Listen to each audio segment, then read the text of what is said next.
Hello and welcome once again to Beatle University. I am Professor MOPTOP, and our long journey to learn as much as we possibly can about the Beatles and their 1968 White Album has alas come to an end as we wrap it all up today. We talked a lot about the White Album, like folk troubadour Donovan, Paul's dog, George Martin's gun magazine, Eric Clapton's teeth, Maharishi's new nickname, Mia Farrow's sister, Chuck Berry's influence, the guy who Bungalow Bill was based upon, and his mother, John Lennon, and his mother, and monkeys doing it in the road. And today we've come to the end of all this White Album stuff as we wrap it up with some miscellaneous facts that I've picked up along the way, sort of an update on a couple of things, like the word zap. So Captain Marvel zapped him right between the eyes. While visiting Miami in February '64, the Beatles had a few days of rest, and for this occasion, a high-level security guard was hired. Sergeant Buddy Dresner from the Miami Police Department was put in charge of several other high-profile visitors when they were in town. This list included Frank Sinatra, Elvis Presley, and John F. Kennedy, who was in Dresner's protection shortly before visiting Dallas, where he was assassinated. Dresner and the Beatles struck up a friendship, and he enjoyed showing them the sights, taking them fishing, as well as giving them a chance to swim at a friend's house. While the Beatles were relaxing and watching American television with their cop friend and his family, they enjoyed the science fiction show The Outer Limits. On the episode that they were watching, there was a space-age laser gun that some alien had. Apparently they started talking about it, and Dresner said that if he had a gun like that, he could really zap those crooks. The word zap was new for the band. Lennon remarked that he would remember the word and use it if he ever found the right place. A few years later, when writing about Richard Cook III, also known as Bungalow Bill, Lennon recalled the word. So Captain Marvel zapped him right between the eyes. Zap! All the children sing. The continuing story of Bungalow Bill also features the first ever solo vocal by a non-Beatle, and that was Yoko Ono. The children asked him if to kill was not a sin. Not when he looked so fierce. His mommy petted him. Yoko Ono was side by side with John throughout just about every moment of the sessions. Quite literally, as the two would also attend the restroom together, citing that they didn't want to be apart from one another for even a moment. It's extremely likely that this was when they would use the harder drugs that they had recently gotten into, which of course they were hiding from the other Beatles. They just needed a little privacy.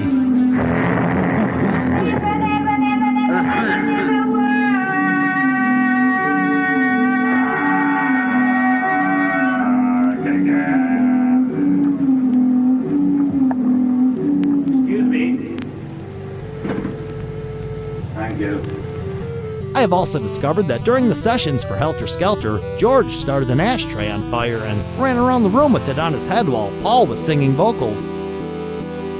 There were also strobe lights brought into the studio, which the band played around with for a short while, quickly requesting that they be shut off when they started to get a bit dizzy and sick. And we got to talk about the cover of the album. They hired pop artist Richard Hamilton for the cover, and in direct contrast to the previous brightly colored albums, he suggested they go minimalist.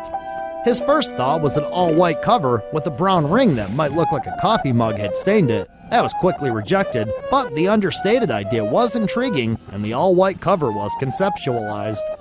Hamilton also noted that there hadn't been an album simply called The Beatles, and the tentative idea to call the album A Doll's House was dropped, along with some other album cover sketches that were laying around. On the otherwise all-white cover were the words The Beatles, which were embossed with raised lettering, as Braille print would be, and a serial number, as to insinuate it was a limited edition, the gag being that it was limited to about 8 million. Hamilton also designed the poster that was inserted into the album jacket, which gave a brief history of the band up to 1968, and it's carefully divided as to be several separate smaller posters, all the size of a record album. And there were color pictures of each individual Beatle. One of the pictures on the poster is Paul McCartney laying in a bathtub, which makes him look like he's dead. There's also one where he's wearing a disguise. Apparently that also makes him look like he's dead. And Ringo is dancing with Elizabeth Taylor. And it's frequently discussed among Beatle types and Beatle people if the album should have been just a single album. It's fun to theorize which 14 or so songs should have made the cut. George Martin thought it should have just been one LP. I thought we should have made probably a very, very good single album out of it, rather than making a double album. Ringo thought it was great, I love the White Album. although he does sound a bit questionable. Well, no, I agree. We should have put it out as two separate albums. The White and the Whiter Album. George thought it was too individualized. There was a lot more individual stuff. For the first time, I think people were accepting that it was individual. And John Lennon was pretty far out there, deep in the haze of love and drugs, to say very much at all that made sense at the time. Once upon a time, there was two balloons called Jock and Yona. They were strictly in love, bound to happen in a million years. They were together, man. Unfortunate timetable, they both seemed to have previous experience, which kept calling them one way or another. You know how it is. And Paul McCartney seems to have the last and final, ultimate word. You know, I'm not a great one for that. You know, maybe it was too many of that. Look, what do you mean? It was great, it sold, it's the bloody Beatles' White Album. Shut up. Paul does raise an excellent point. It is the bloody Beatles' White Album. Shut up. And speaking of the last word, the very last thing that we hear on the entire album is Ringo saying goodnight to the entire universe. Good night, everybody. Everybody, everywhere. Good